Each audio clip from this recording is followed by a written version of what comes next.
I'm 18, and for as long as I can remember, I've always been the quiet one. The kid who didn't ask for much, who kept to himself, who got good grades, didn't make waves, and tried to make my parents proud in the hopes they might one day see me. Not just as their son, but as someone who mattered. My name's Daniel, and this story starts 2 months before high school graduation, but it really goes back much further. Back to a childhood filled with whispered comparisons, tight-lipped dinners, and a sister who, for whatever reason, always sparkled more brightly in their eyes than I ever could. My sister Lily is a year younger than me. She's pretty, popular, and loud in the kind of way that makes adults smile and say things like, "What a personality." Growing up, it didn't matter what I did. If she got a B and I got an A, they'd ask me why I didn't help her study.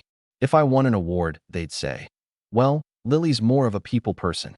When I made the honor roll for the 4th year in a row, Mom literally said, "It's not like you're curing cancer, Daniel." I used to brush it off, tell myself it didn't matter. That one day, they'd see what I was worth. That if I just worked hard enough, stayed quiet enough, maybe, just maybe, they'd finally say, "We're proud of you." That never came. Senior year, I started applying to colleges. I did it alone. No one offered to help, and I didn't ask. While Lily was getting a new iPad to help with studying and going on weekend trips with Mom to tour high schools she'd already decided not to attend, I was juggling part-time work at the campus library, filling out applications at night, and trying not to collapse under the pressure. I didn't even tell anyone I applied to MIT. Not because I didn't think I could get in, but because I knew how it would go. They'd scoff. Say something like, "That's cute, Daniel, but be realistic." So I kept it to myself. All of it. A few weeks before the acceptance letters came in, my parents sat me down at the kitchen table. I remember it so clearly because it was one of the only times in my life they actually called me to talk. Not yelled, not lectured, talked. Dad had this look on his face, tight-lipped, eyes shifting, like he was already expecting me to make a scene. Mom didn't even sit. She leaned on the counter like she was just dropping in for a quick word. Lily was in the living room, pretending not to listen but obviously waiting for the outcome. "We've been thinking," Dad said, slowly, as if he were testing the words, "about your college fund." I blinked. "Okay," Mom cut in. "Lily's been going through a rough time, and with her grades, well, she's improving. She just needs some encouragement." My stomach dropped. I already knew where this was going. "She wants to go to a private school in California," Dad said. "It's not cheap, but it's a great opportunity. And, well, she has a future there. She's going to major in communications. That school's got amazing networking." I was silent, waiting, holding my breath. "So we're thinking," Mom said, still not looking at me, "maybe you could give her your college fund." There it was. No apology, no discussion, just a decision dressed up as a suggestion. My entire life, they'd been setting me up to be the quiet one, the easy one, the one who could take the hit so Lily wouldn't have to. I didn't speak for a long time. I just looked at them. My parents. These people who were supposed to believe in me, who had never once asked what I wanted or what I dreamed of. Dad fidgeted. Mom finally glanced over, clearly annoyed that I hadn't just nodded and said, "Sure. You're smart, Daniel," she said, like that was the justification. "You'll figure it out. Lily just needs a boost." That phrase, "you'll figure it out."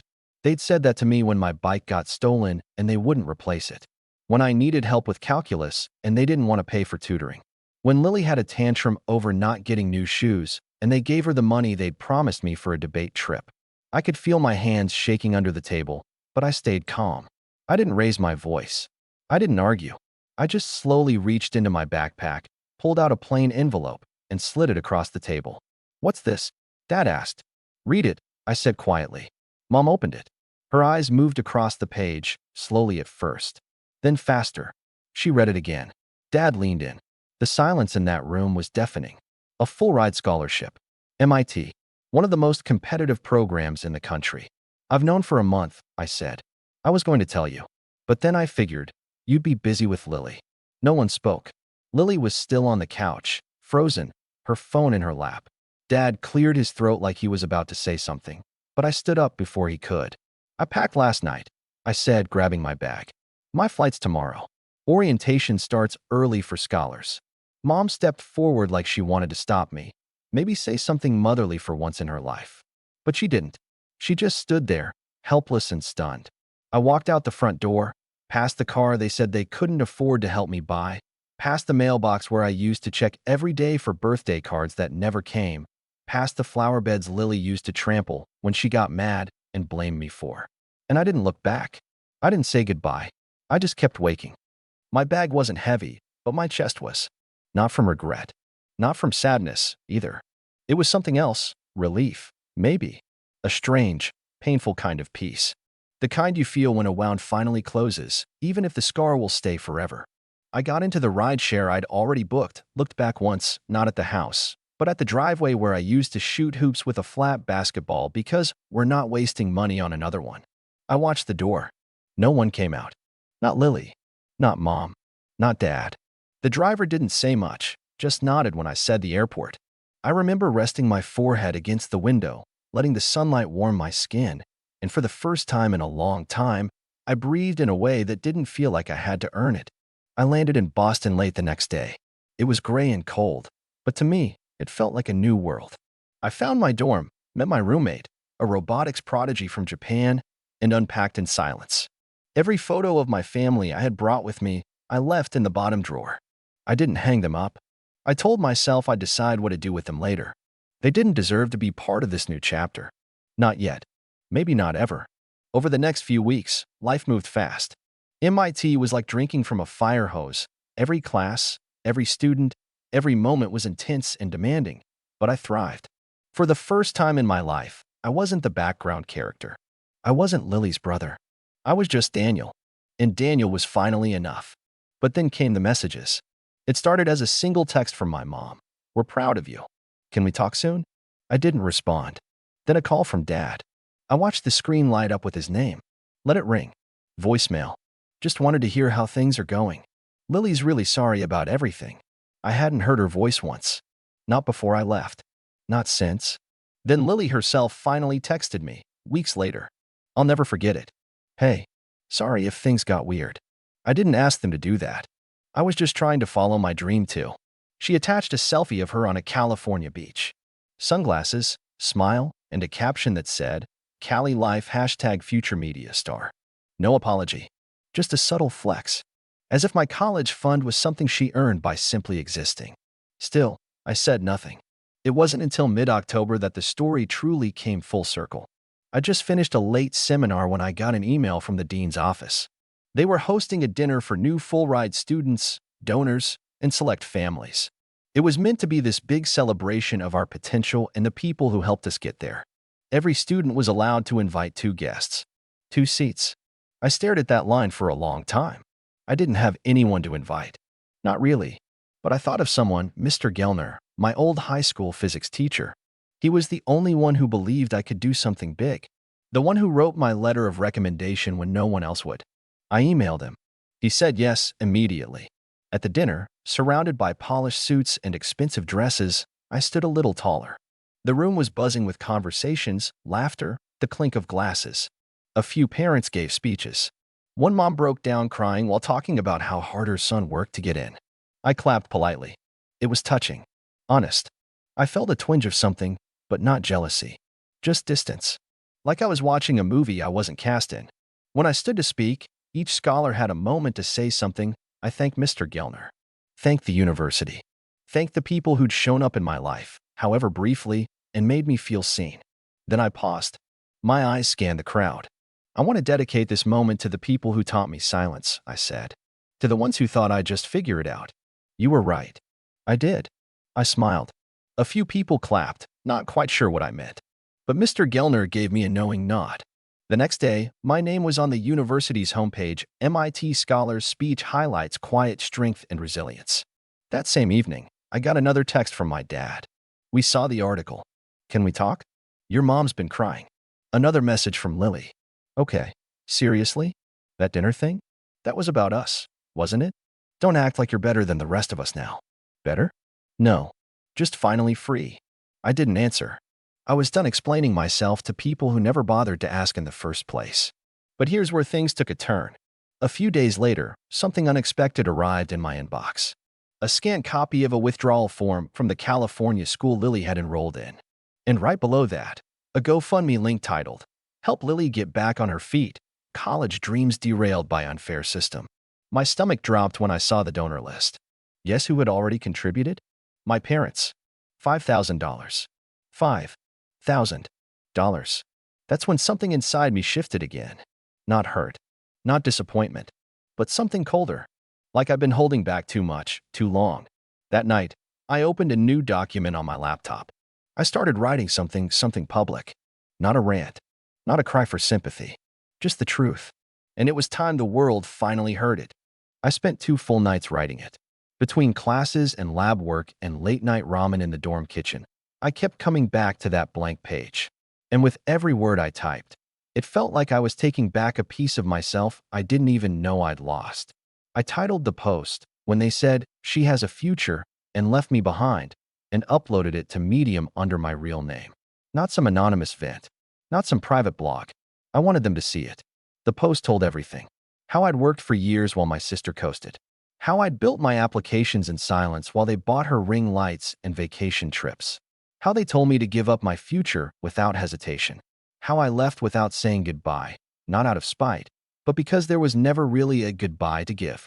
Because emotionally, they'd left me behind years ago. I attached a copy of my MIT acceptance letter. Redacted my ID info. Just left enough to be clear. I wasn't making this up. I even linked Lily's GoFundMe at the end. I didn't say anything cruel. I didn't tell people not to donate. I just asked one question.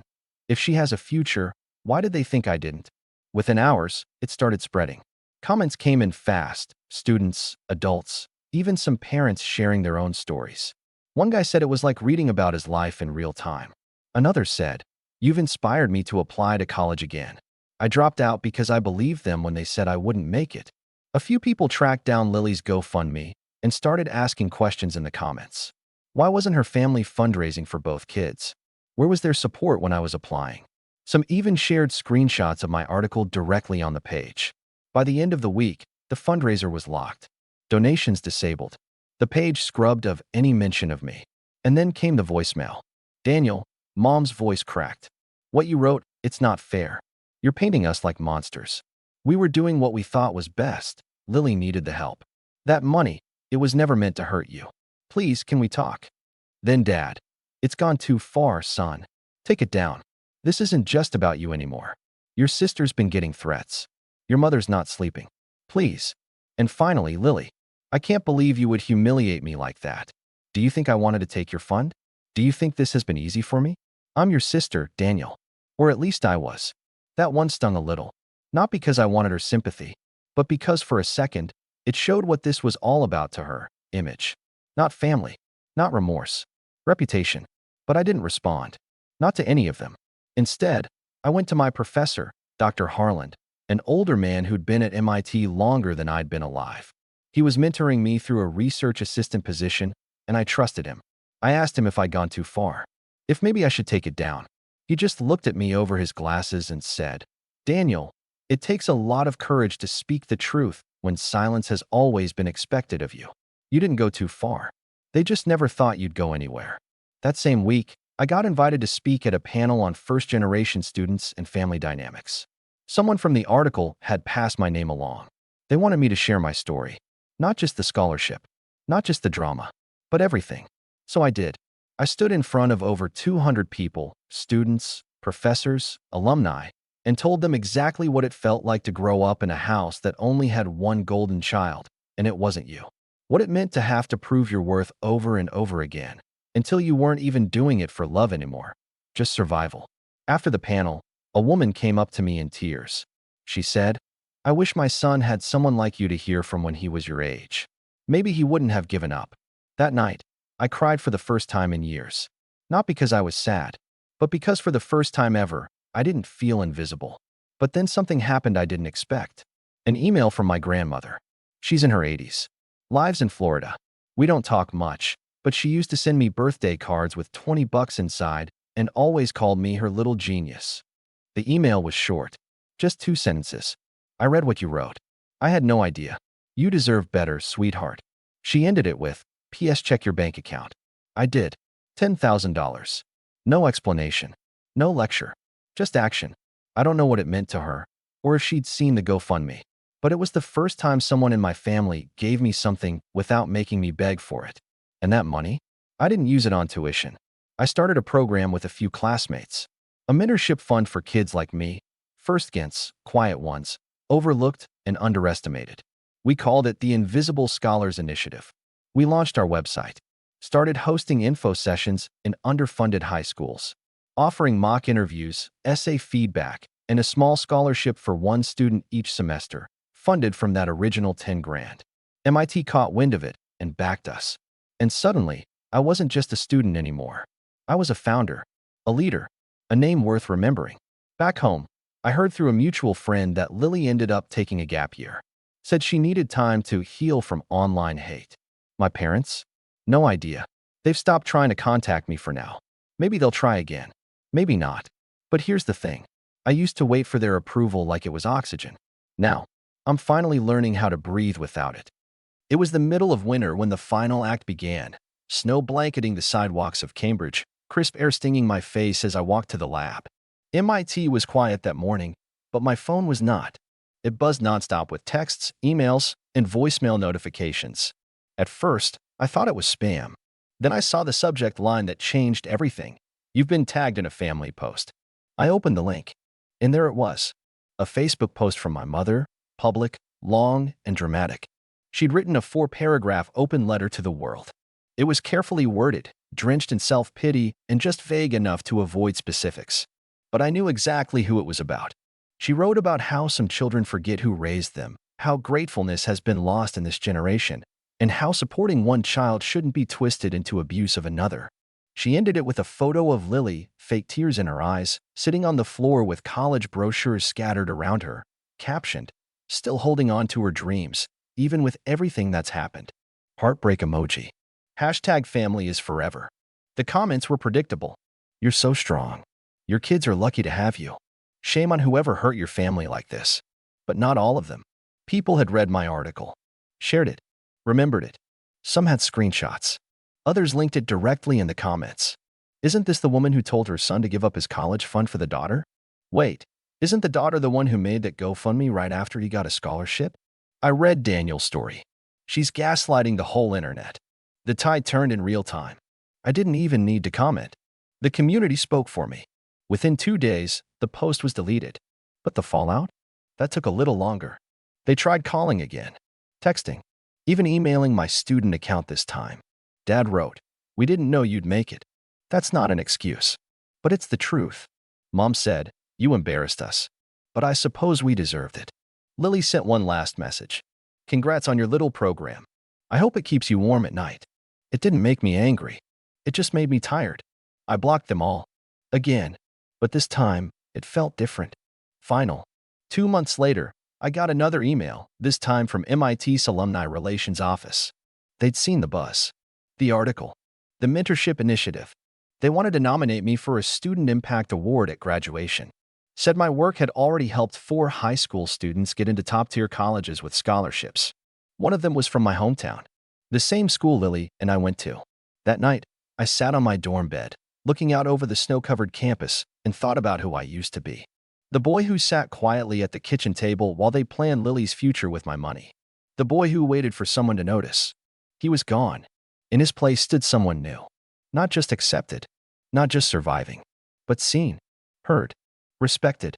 At graduation, I wore the same cap and gown as everyone else, but my name got called last. They saved my award for the end. As I stood on stage, the dean handed me a plaque. Cameras flashed. Applause echoed. I glanced out at the crowd, full of people who believed in me, who didn't even know me just a few years ago, and still chose to clap anyway.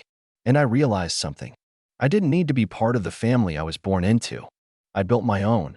One that never asked me to give up my future just so someone else could have one. I walked off that stage not just with a degree, but with closure. And I never looked back.